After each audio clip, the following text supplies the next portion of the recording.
به مازوانیا زوهال اراد به ناو خوی ناو چوکبازان خوشکا چوکباز لدیار بکر چالکیه که رنگین hat درخستن. Ak sınıfındaki kenkülü ayağı tüylü olması lazım. Kuyruk kapağı.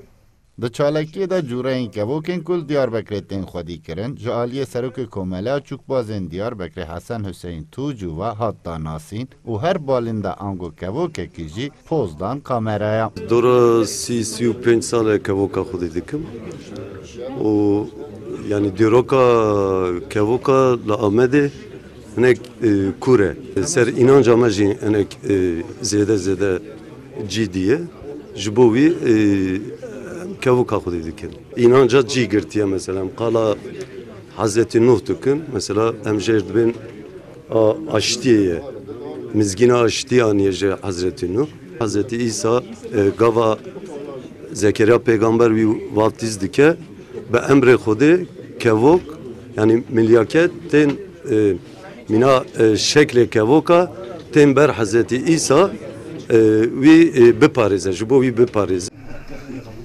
چوکباز رادگینن کو تایبتمندین هر جوره کی جدا و دیرو که داجی خویا دبه کو دگشتی چاند و باوریان دا بالنده آنگو کوک به تایبتین خود جی دگرن لدیار بکریجی هبوینا اوقاس جوره این کوکان nişaneye çandu devlemendi ak Diyarbakır'a. Vistiyoz çeşit, ay vistiyoz çeşidun daji en az vis çeşici rengejin estu. Aynı boranu rengejin Allah-u Teala rengejin sürü siyahu ana va rengejin viş kedu.